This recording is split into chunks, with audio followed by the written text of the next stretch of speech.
L'annonce a fait l'effet d'une bombe dans le paysage politique israélien.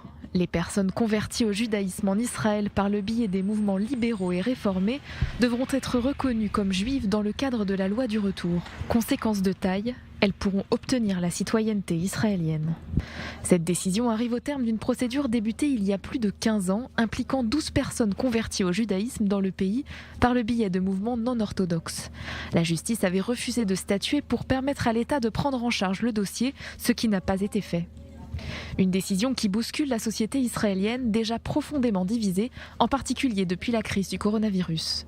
La Cour approuve l'afflux d'immigrants en Israël qui n'ont rien à voir avec le judaïsme. Comment l'État d'Israël, l'État juif, peut-il accepter que tout individu non juif devienne citoyen ? En pleine campagne électorale, l'enjeu devient politique, à tel point que de part et d'autre de l'échiquier, les réactions ne se sont pas fait attendre. Le parti du Premier ministre dénonce une décision lourde de conséquences pour l'État juif. La Haute Cour a adopté une résolution qui met en danger la loi du retour, qui est un pilier fondamental d'Israël en tant qu'État juif et démocratique. Seul un vote pour le Likoud garantira un gouvernement de droite stable qui restaurera la souveraineté du peuple et de la Knesset. Du côté des partis orthodoxes, on fustige également l'avis de la Cour suprême.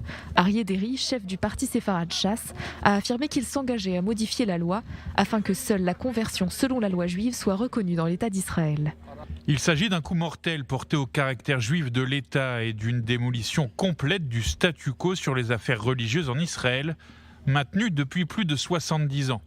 À l'autre bout du spectre politique, en revanche, on loue la décision de la Cour, considérant qu'il s'agit d'une question d'égalité des individus. Israël doit garantir l'égalité complète des droits de tous les courants du judaïsme, orthodoxe, libéral et conservateur. Nous devons vivre ici ensemble dans la tolérance et le respect mutuel. À 3 semaines des élections, le sujet pourrait bien s'inviter dans les urnes.